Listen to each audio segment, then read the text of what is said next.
So human trafficking is a huge problem that is happening right here in our hometown of Rochester. If you're not familiar with human trafficking, there's a wonderful documentary titled Not My Life on Netflix. You can rent it. It focuses on the broad ranges of human trafficking across the globe. It's not for the faint-hearted, but it accurately addresses all the forms in which human trafficking exists in our world today. It is extremely educational. There are many programs right here in the US and abroad that address the issue of human trafficking. For instance, the Underground Railroad. They are a group of police officers and ex-military that perform these amazing sting operations. They find human trafficking rings, and then from there they perform like mission impossible tasks where they go in and rescue and recover the victims. The traffickers are arrested, and once they're arrested, the victims that they get out of these basically prisons, they're brought to safe houses. So what does that look like right here in Rochester? Did you know that we have safe houses in undisclosed locations from the border of Pennsylvania in the southern tier, right here in Rochester, New York, and all the way to New York City? We are covered with safe houses because there's such a need for them.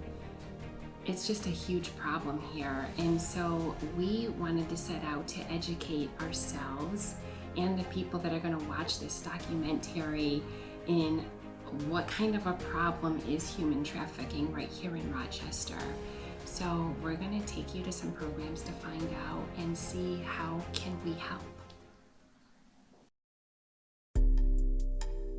Miss Julie traveled to visit a safe house for trafficking victims in Rochester, New York, to meet and speak with Sue Kirby, founder and CEO of Bright Star Community, a nonprofit organization created to help survivors of sex trafficking.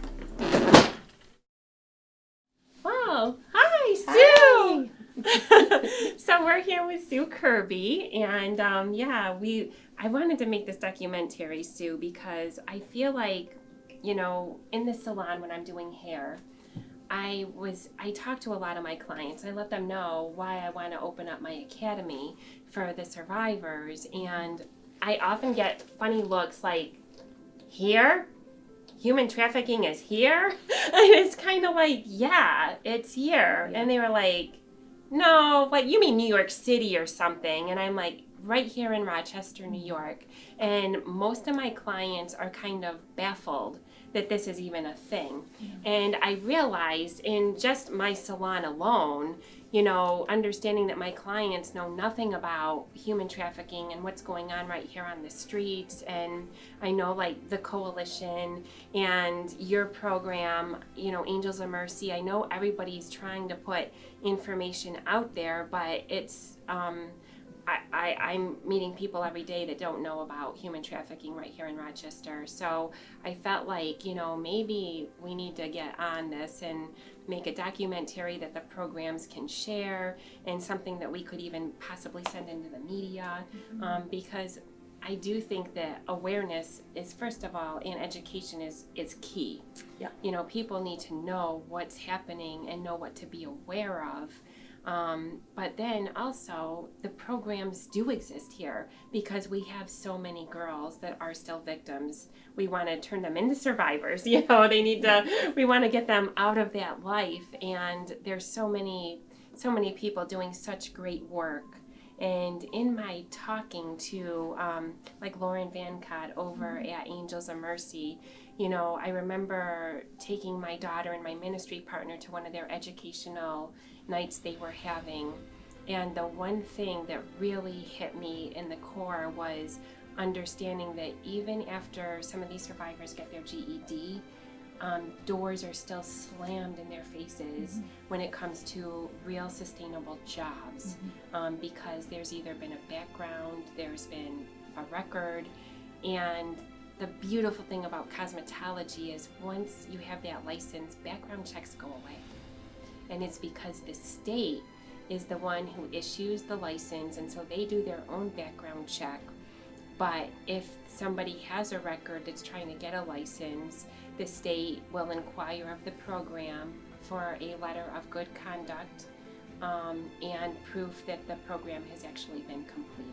And once that happens, most of these people are issued their licenses. That's wonderful. And it's such a sustainable way out of the life. And I was so grateful when I could meet with you just to tell you about the program. And this has been on my heart for, honestly, it's going on 4.5 years now. And I'm ready to open this school. I've done everything I need to do to take the licensure. I've gotten my instructor license, and now, I would have to get my director's license, but that comes with the building. So I really want to move forward, and I really wanted to connect with you because you're doing the groundwork. You're getting these survivors. You're out on the street. You're pulling these people off of the street, and you've got safe houses for them. And I just really wanted to connect with you to see what your perspective is on a program like mine, because you're doing that base level work, and I feel like if I could come in at that second level and really give these girls a beautiful future. Yeah. Their past does not have to define their future. Exactly. And I love this program that you're starting because I understand about having something placed on your heart and not being able to not pay attention to it. Right. And I'm probably about 5.5 years in Okay. since I really started focusing on getting Bright Star off the ground, Yeah. getting Lisa's house opened, our Yeah. first home. And but it was 2004 Okay. that the mission statement came out of my mouth. And thank God for my husband who said, honey, you just said your mission statement. I think you better write that down. Wow. And it was, I really want to create a safe place where individuals can recover their true self. Yeah. So I wrote that down and I placed that on my computer and I said, okay, God, what is this? What does it look like? Right. And I just kept listening and I kept searching and I kept talking and sharing with people my vision. And it was 5.5 years ago that I was introduced to Becca Stevens, the founder of Thistle Farms in Nashville, Tennessee. Okay. And I immediately knew that that was the direction that Bright Star needed to go. Absolutely. Mm-hmm. Yeah, you're doing amazing work. Amazing work. It's most definitely a calling, Yeah. for sure. Yeah. Yeah.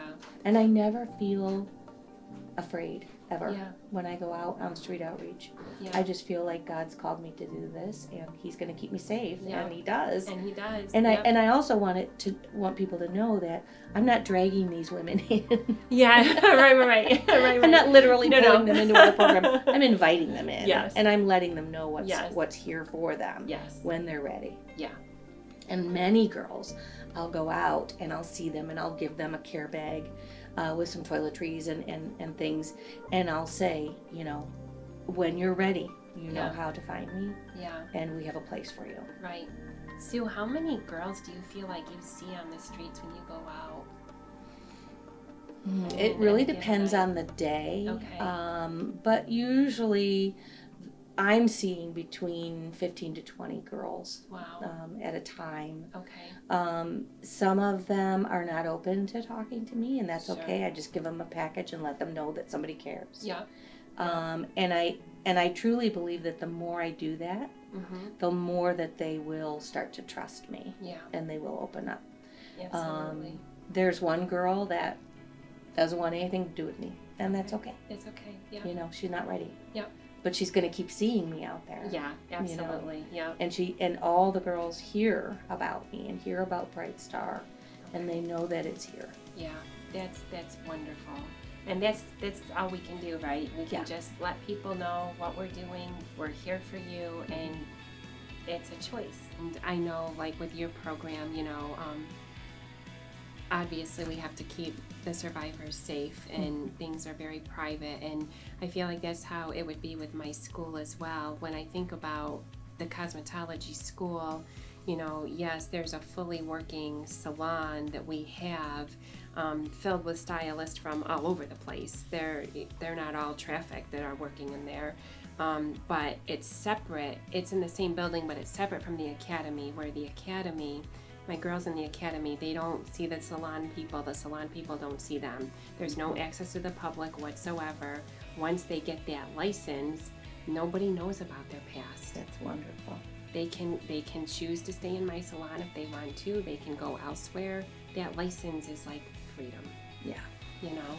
Yeah. And so I really love it because I feel like it's a sustainable program in and of itself. We're making good money to be able to train the survivors. The survivors get that license, and then it's up to them whether they choose to tell people about their past or not. Right. They don't have to. There's no, Right. and nobody knows in my salon who's been trafficked, who hasn't. We don't make that's not public knowledge. Right. You know? Exactly. Yeah. I love it. Yeah. I'm excited. I am too. It's so good to see you, Sue, and thank you so much for talking with me today and letting me, talk to your girls, because I did want feedback from the survivors for sure, because I didn't know if a real program like 9 to 4 would work Monday through Friday, and I am thinking it wouldn't. Yeah. They have the voice that Yeah. needs to be heard. Yes, absolutely. And they know what they need. And Yeah. so I'm really, really grateful that you were able to Yeah. meet with them and Yeah. and come and see Lisa's house. Lisa's house is beautiful. It's absolutely beautiful. You've done an amazing job with it, and I love the work you're doing, Sue, and I can't wait to partner with you and get these girls trained. I know. Yeah, let's help more women. Thank you. Yeah, thank you, Sue.